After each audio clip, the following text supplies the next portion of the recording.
அஸ்ஸலாமு அலைக்கும் வரஹ்மத்துல்லாஹி வரகாத்துஹு. கண்ணியத்திற்குரிய எல்லாம் வல்ல அல்லாஹ்வின் நல்லடியார்களே, அந்த வல்ல ரஹ்மானுடைய வட்டாக்கரனை நம் அனைவர் மீதும் என்றென்றும் நின்று நிலவட்டுமாக என்று பிரார்த்தித்தவனாக இந்த ஜும்மாவை நான் ஆரம்பம் செய்கின்றேன்.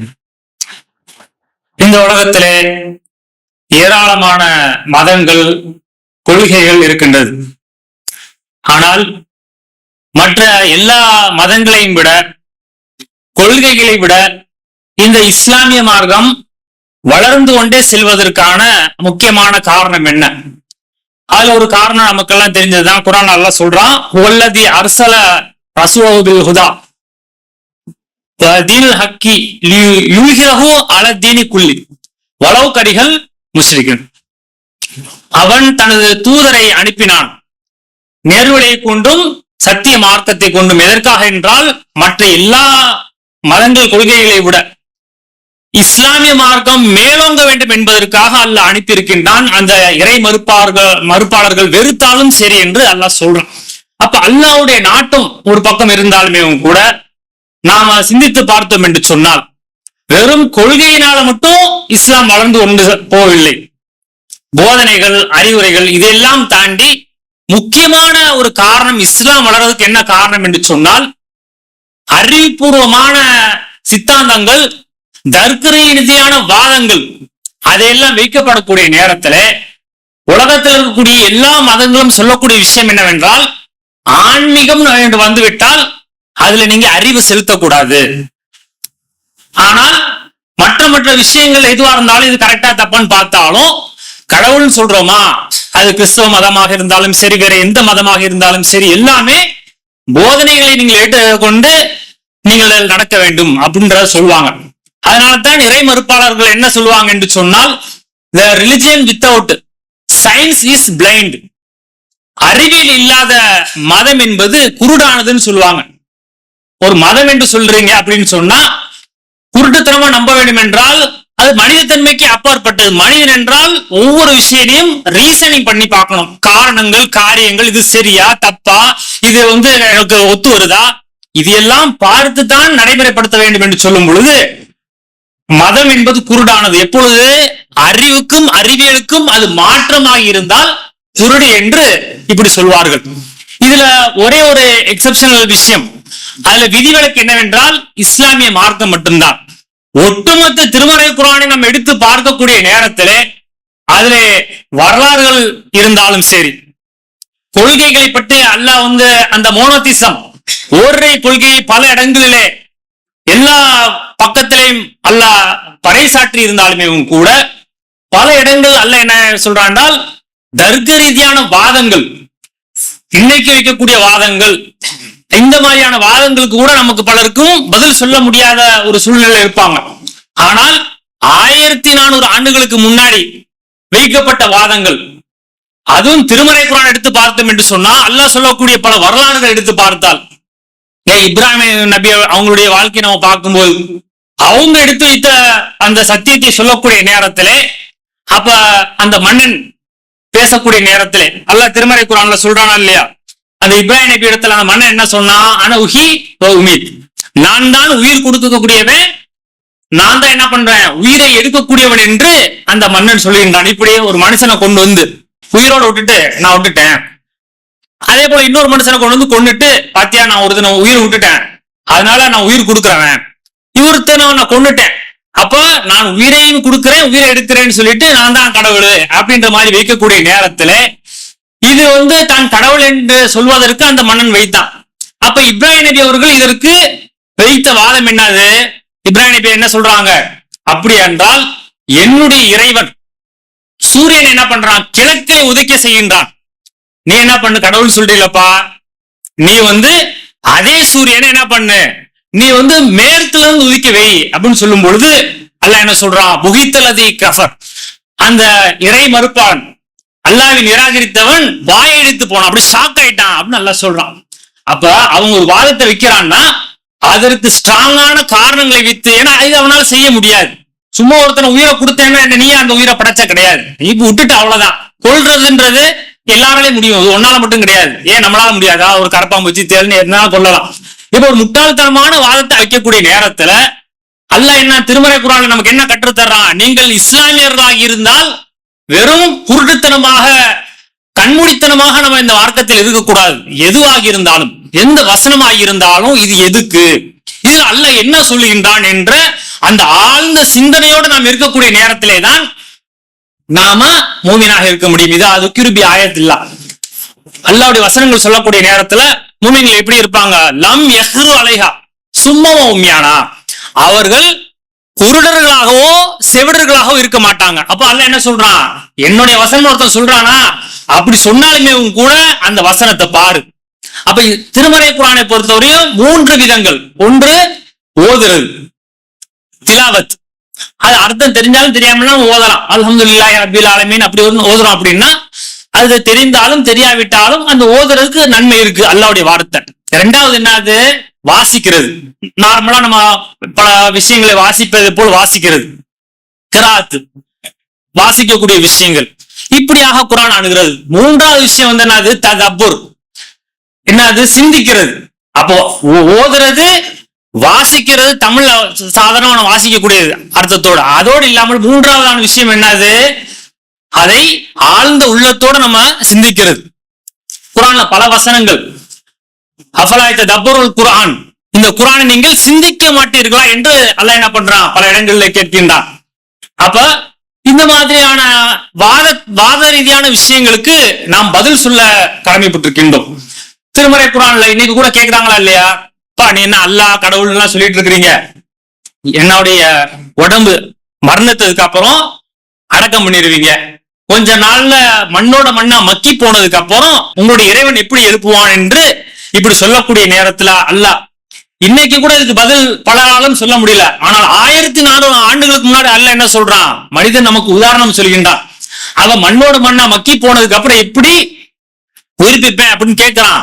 ஆனால் அல்லாஹ் என்ன சொல்றான்? அவன் தனது படைப்பை மறந்து விட்டான். அவனை எப்படி நம்ம உருவாக்கணும்? ஒரு அற்ப துளி, அந்த அற்ப துளியிலே பல கோடிக்கணக்கான அந்த உயிரணுக்கள், அந்த கோடியில ஒண்ணுதான் நீ. அப்ப அற்பத்திலும் அற்பமான இருக்கக்கூடிய உன்னைய அந்த கருவிலே குழந்தையாகி இருந்து வளர்ந்து இவ்வளவு பெரிய ஆளா இருக்கிற அப்படின்னு சொன்னா உன்னுடைய முந்தைய நிலை எப்படி இருந்தது? 20 வயசுன்னு சொல்ற, என்னைய பார்த்து நீ எப்படி எனக்கு உயிர் கொடுப்பேன்னு நீ கேட்கிறிய. 20 வருஷத்துக்கு முன்னாடி நீ எங்க இருந்த, எப்படி இருந்த? ஒரு அற்ப துளியாகி இருந்த உன்னை நான் ஆக்கி இருக்கிறேனா? உன்னை நான் திருப்பி படைக்க முடியாதா? முதல் முறை நான் எப்படி படைத்தேனோ, முதல் முறை படைத்த எனக்கு, ஒண்ணும் இல்லாம இருந்த உன்னைய வந்து படைத்த எனக்கு மீண்டும் படைக்க முடியாதா? அப்படின்னு அல்லாஹ் என்ன பண்றான்? அந்த கேள்வியை கேட்கிறான். அது மட்டும் கிடையாது, அந்த வசனத்துக்கு அப்புறம் சூரத்துல் யாசின்ல தான். அப்ப சூரத்துல் யாசின மௌத்தா போனவங்களுக்குன்னு ஆக்கிட்டாங்களா இல்லையா? மௌத்தா போனா யாசின் ஓதுறது. ஆனா அந்த யாசின்லே அது திருமறை குர்ஆனுடைய இதயம் என்று சொன்னால் அவ்வளவு வாதங்கள். சூரத்துல் யாசின்ல அதுவே அல்லாஹ் என்ன சொல்றான்? இது துந்திர மண்கான ஹையா, இது உயிரோடு உள்ளவங்களுக்கு எச்சரிக்கை செய்யறதுக்கா அப்படின்ட்டு அந்த யாசின்ல சொல்றதே என்னது? மௌத்தா போனவங்களுக்கு யாசின். அது அரபு நாட்டுல சொல்லுவாங்களா, இந்தியாக்காரங்களுக்குன்னு அருளப்பட்ட ஒரே ஒரு சூறா தான் அவங்களுக்கு என்னடான்னா யாசின். யார் எடுத்துக்கிட்டாலும் யாசின் யாசின் அப்படின்ற மாதிரி அரபுக்காரங்களே வந்து என்னது அவங்க கேலி செய்யக்கூடிய அளவிற்கு இப்படி இது மாதிரியான சில சூழ்நிலைகள். ஆனா அல்லாஹ் அதுல என்ன சொல்றான்? அந்த யாசின்ல தான் இந்த வசனங்களை சொல்லிட்டு வர்றான். அடுத்து கேட்கிறான், வானங்கள் மற்றும் பூமியை படைத்து எனக்கு உன்னை படிக்கிறது என்ன அவ்வளவு கஷ்டமா அப்படின்ட்டு அல்லாஹ் என்ன பண்றான்?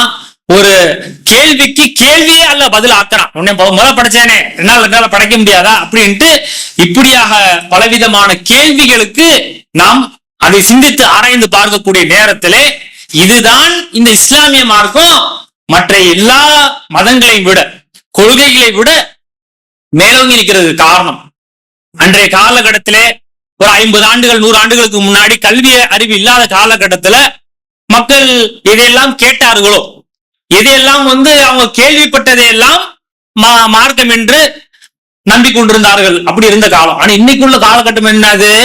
Full and full education. சர்வ சாதாரணமாக இன்னைக்கு செல்போன்லயே நம்ம எல்லா விஷயங்களையும் கேட்கின்ற கேள்விகளுக்கெல்லாம் அள்ளி கொட்டக்கூடிய அளவிற்கு இன்றைக்கு ஆர்டிபிஷியல் இன்டெலிஜென்ஸ் அந்த உலகத்துல நம்ம வாழ்ந்துட்டு இருக்கக்கூடிய நேரத்துல இன்னைக்கும் போயிட்டு இப்ப அந்த மாதிரியான அறிவு கெட்டத்தனமான பல விஷயங்களை பேசினால் அது என்ன பண்ணாது? எடுபடாது. இப்ப திருமறை குர்ஆன்ல அல்ல இந்த மாதிரியான விஷயங்களை குறிப்பிடுகின்றார். அதே போல நாம் எடுத்து பார்த்தோம் என்று சொன்னால் திருமறை குர்ஆன்ல இப்ராஹிம் நபியுடைய விஷயத்தை சொல்லக்கூடிய நேரத்திலே கானு ஹூதா நஸாரா தஹதஹு, யூதர்களும் கிறிஸ்தவர்களும் என்ன பண்றாங்க சொல்றாங்க. என்னது? யூதர்கள் என்ன சொல்றாங்க? இப்ராஹிம் நபி இருக்கிறார்ல, அவர் ஒரு யூதன் அப்படின்னு யூதர்கள் சொன்னார்கள். அப்ப கிறிஸ்தவர்கள் என்ன சொன்னாங்கன்னா, இல்ல இல்ல அவர் எங்க ஆளு, அவர் ஏசாப்பா கட்சி கிறிஸ்தவர் அப்படின்ட்டு இப்படி கிறிஸ்தவர்களும் யூதர்களும் இப்ராஹிம் நபி யூதர், இப்ராஹிம் நபி கிறிஸ்தவர் அப்படின்னு சொல்லிட்டு இப்படி எல்லாம் சொல்லி கொண்டிருந்தார்கள். அப்படி சொல்லக்கூடிய நேரத்துல அல்லாஹ் என்ன சொல்றான்?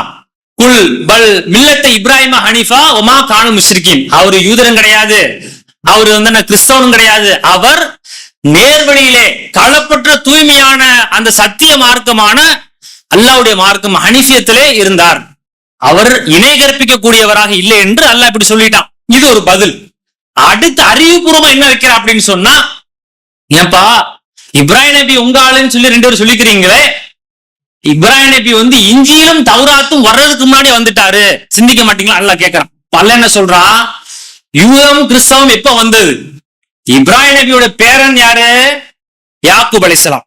யாக்கூப் அலைஹிஸ்ஸலாமுடைய இன்னொரு பேரனாது இஸ்ராயேல், அவருடைய சந்ததி தான் பனி இஸ்ராயேல், அவர்கள் தான் யூதர்கள் கிறிஸ்தவர்கள் இப்படியாக காலப்போக்கில் வர்றாங்க. அப்ப இப்ராஹிம் நபிக்கு பின்னாடி வந்த பேரன் வழியா வந்துட்டு இப்ராஹிம் நபி ஏன் ஆளு வாழ் சொல்றிய, கொஞ்சம் யோசிக்க மாட்டியா? அறிவு இல்லையா?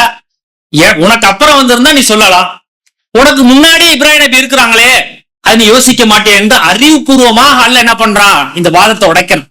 அப்ப ஏதாவது ஒரு விஷயங்கள் இஸ்லாத்துக்கு எதிராக வரக்கூடிய நேரத்துல நாம பலரும் கோவப்பட்டு திட்டுறது எமோஷனல் ரீதியாக இல்லாமல் இந்த மார்க்கத்தை நமக்கு தெளிவாக என்ன பண்ணுது, நமக்கு தெளிவு வழிகாட்டக்கூடிய ஒரு மார்க்கமாக இருக்கின்றது. அப்ப இது திருமறை குர்ஆன்ல எல்லா நபிமாருடைய வாழ்க்கையிலையும் பார்க்கலாம். இப்ராஹிம் நபி அவங்க வாழ்க்கை மட்டும் கிடையாது. ஏன் நம்ம மூசா அலைஹிஸ்ஸலாமுடைய வாழ்க்கை எடுத்து பார்க்கக்கூடிய நேரத்துல சாதாரண ஒரு விஷயம் கிடையாது. அதெல்லாம் எடுத்து படிக்கக்கூடிய நேரத்துல அவங்க போய் ஃபிரௌனிடத்துல பிரச்சாரம் பண்றாங்க. அப்படி பண்ணக்கூடிய நேரத்துல அவன் முக்கியமான விஷயமா என்ன வைக்கிறான்? நாமளாக இருந்தாலும் பிரச்சாரம் செய்யக்கூடிய நேரத்துல உன்னை பத்தி தெரியாதா, நீ அப்படிலாம் இருந்த இப்படிலாம் இருந்த என்று நம்முடைய பூர்வீகத்தை எல்லாம் தோண்டி எடுத்து நீ எல்லாம் என்ன பேச யோக்கியம் அப்படின்ற மாதிரி எல்லாம் சொல்லக்கூடிய நேரத்துல ஆமா இது மாதிரி இருக்கும் பொழுது அப்ப மூசா அலைஹிஸ்ஸலாம் அவர்கள் ஒரு கொலை செய்து விட்டு தப்பி ஓடுறாங்க. அல்லாஹ்வுடைய கட்டளையால் திருப்பி ஊருக்கு வர்றாங்க. அவனிடத்திலே போய் அரிசில்மானா பனி இஸ்ராயேல் வலாத்து அதிபுகும், அல்லாஹ்வை நீ வணங்கு, நீ அல்லாஹ் கிடையாது, அல்லாஹ் ஒருவனை தான் வணங்கணும். இது ஒரு தாவா. 2வது சமுதாய பிரச்சாரம் என்னது? நீ பனி இஸ்ராயேல் மக்கள் அடிமையாக்கி இருக்கிற, அவங்கள நீ விடுதலை பண்ணு, கொடுமைப்படுத்தாதன்னு 2 விஷயத்தை வைக்கணும். ஆனா வைக்கக்கூடிய அவங்களை பொறுத்தவரையும் படைபலன் கிடையாது. அதே போல சாதாரண ஒரு அடிமை தாயின் மகன் அடிமையா இருந்தா எப்படி நடத்துவாங்க, அது ஒரு பயம். 3வது ஒரு கவலை என்னவென்று சொன்னால் அவங்களுக்கு இருந்த முக்கியமான பிரச்சனை என்னது? மூசா அலைஹிஸ்ஸலாம் அவர்களுக்கு ஏற்கனவே நம்ம ஒரு கொலை செஞ்சுட்டு போயிட்டோம். அப்ப நம்மளை எவ்வளவு இந்த மாதிரி எல்லாம் நம்மளை பார்ப்பான், அது குத்தி காட்டுவானே அப்படின்ற மாதிரி இருக்கும்போது அதே போல சொல்றான், உங்களை பத்தி தெரியாதா, நீ என்ன மாதிரி வேலை செஞ்சேன்னு தெரியாதா அப்படின்னு சொல்லக்கூடிய நேரத்துல அப்ப அவங்க என்ன சொல்றாங்க? மூசா அலைஹிஸ்ஸலாம் அறியாமை காலத்துல நான் இருந்த பொழுது நான் செய்து விட்டேன், அதை என்னை குத்தி காட்டுவியா அப்படின்ட்டு அதை சொல்றாங்க. அது மட்டும் இல்லாம இன்னொரு விஷயத்த என்ன அவன் சொல்றான் அப்படின்னா, மாபாலு குறுநில் ஊழா, சரிப்பா நாங்கெல்லாம் அல்லாஹ் வணங்கல, எங்களுக்கு எல்லாம் நரகம் சொல்றியே, எங்களுடைய மூதாதையர்களுடைய நிலைமை என்னன்னு அவன் கேட்கிறான். அப்ப மூசா நபி என்ன சொல்லணும்? மூதாதையரா அவங்க எல்லாம் இஸ்லாத்தை ஏத்துக்கல, அப்ப நரகம் அப்படின்னு சொல்லியிருந்தா என்ன ஆயிருக்கும்? ஏன்டா எங்க அப்பாவை பார்த்தா நீ நரகம்னு சொல்ற, எங்க அம்மாவை பார்த்தா நரகம்னு சொல்றேன்னு அத்தனை பேர் என்ன பண்ணிருப்பாங்க, அங்கே அடிச்சிருப்பாங்க. இதான் நடந்திருக்கும். ஆனால் கேள்விக்கு பதிலும் சொல்லணும், அந்த பதில் அறிவுபூர்வமாக இருக்கணும். அப்ப என்ன சொல்றாங்க? இல்முஹா இந்த ரப்பி ஃபில் கிதாப், அது பற்றியான ஞானம் என்னுடைய இறைவனத்திலே இருக்கின்றது. என்னுடைய இறைவன் எதையும் மறக்கவும் மாட்டான், யாருக்கும் அநியாயம் செய்ய மாட்டான். அப்ப கேள்விக்கு பதிலும் ஆகிவிட்டது, அவனுக்கு அது சரியான ஒரு பதிலடி. அப்ப இப்படியாக பல நேரங்களிலே நமக்கு வைக்கக்கூடிய பல விஷயங்களையும் இந்த இஸ்லாமிய மார்க்கம் எந்த அளவுக்கு நமக்கு வெறும் குருட்டுத்தனமாக இல்லாமல் ஏன் இதை நம்ம இன்னைக்கு குறிப்பிடக்கூடிய காரணம் என்னவென்றால், பலரும் செல்போன் எடுத்து பார்க்கக்கூடிய நேரத்துல ஏதாவது ஒரு செய்தி வருது அப்படின்னா அந்த செய்தியை நம்பிக்கொண்டு அதன் அடிப்படையிலே அமல்கள் செய்வதோ அல்லது அதை நம்பிக்கொண்டு தனது கொள்கையை மாற்றிக்கொள்ளக்கூடிய பல மக்கள்கள் இருக்கின்றார்கள். இந்த மாதிரி இருக்கக்கூடாது.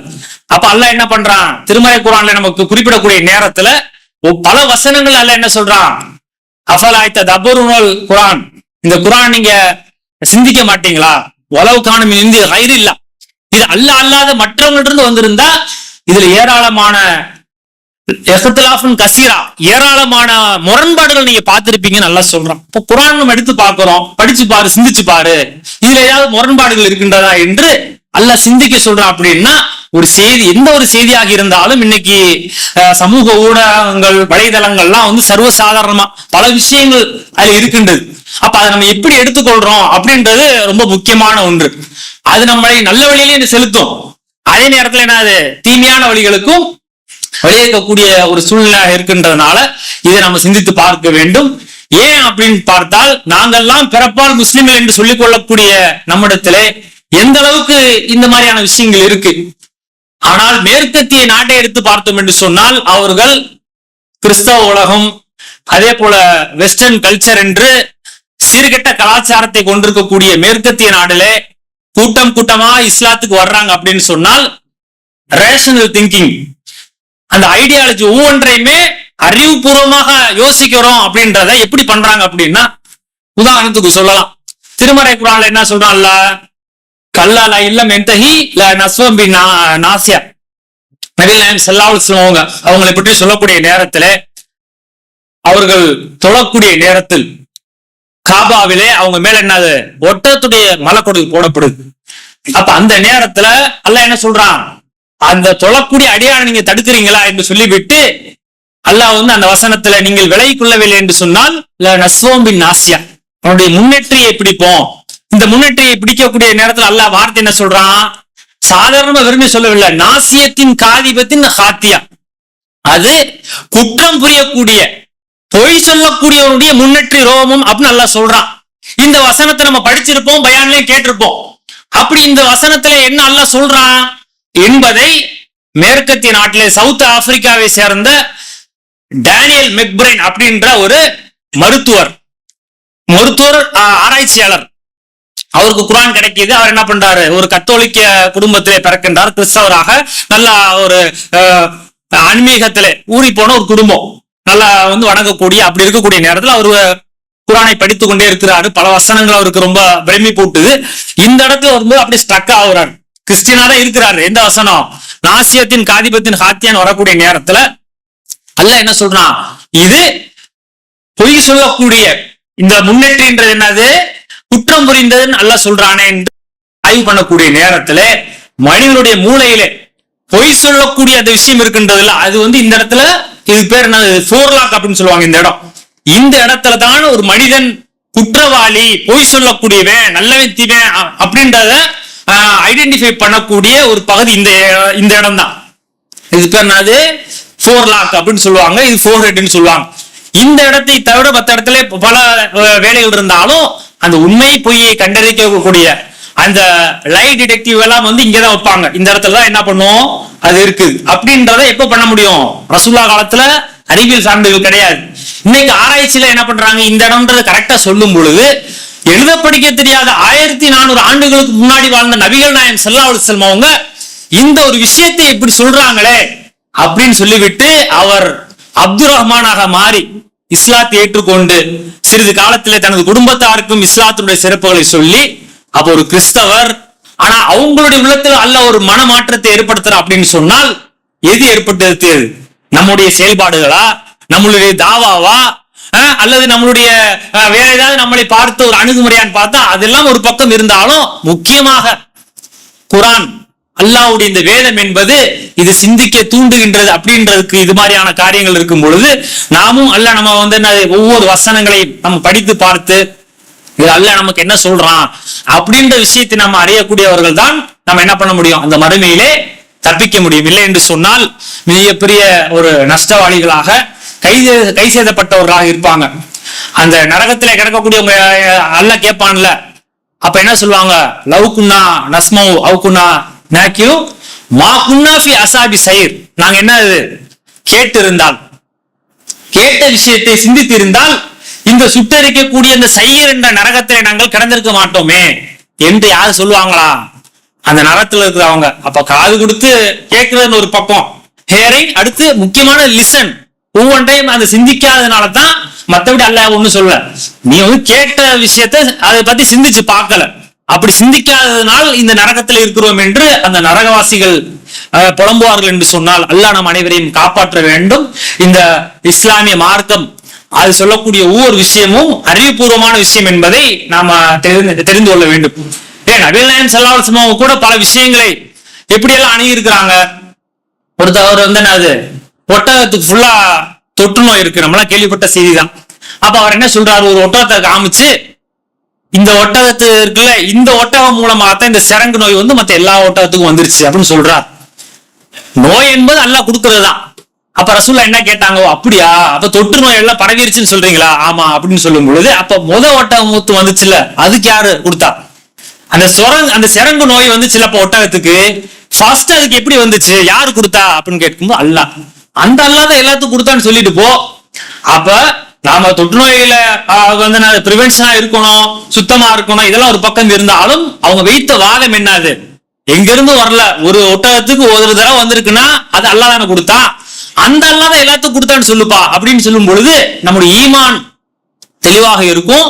அப்ப இது மாதிரியான விஷயங்கள், அப்ப இந்த இஸ்லாமிய மார்க்கம் தான் நாங்க இது பண்ணுவோம் அது பண்ணுவோம்ன்ற மாதிரி ஏமாத்தாமல் எல்லாத்துக்குமே அது நம்ம அணுகக்கூடிய முறைகள் ஒவ்வொன்றும், நம்ம அல்லாஹ்வை அஞ்சுறது, வணக்க வழிபாடுகள், தொழுகை எது எடுத்துக்கொண்டாலும் அதுல ஒவ்வொன்றும் சிந்திக்கத்தக்கக்கூடிய விதத்துல அல்லாஹ் நமக்கு கொடுத்திருக்கான். இந்த மார்க்கத்தை பெற்றிருக்கக்கூடிய நாம ஒரு பகுத்தறிவுன்னு சொல்றோம்ல, ஒரு சிறந்த பகுத்தறிவு உள்ளவர்களாக எல்லா விஷயத்திலையும் நாம சிறந்தவர்களாக நாம் இருப்பதற்கு இந்த மார்க்கம் நமக்கு வழிகாட்டுகின்றது. அந்த அடிப்படையில் ஒவ்வொருவரும் மார்க்கத்தை நாம் அணுகி நன்மையான காரியங்களை செய்யக்கூடிய மக்களாக அல்லாஹ் நம் அனைவரையும் ஆக்குவானாக என்று சொல்லி இந்த உரையை முடித்துக் கொள்கின்றேன். வாஹிர் தவானா அல்ஹம்துலில்லாஹி ரப்பில் ஆலமீன்.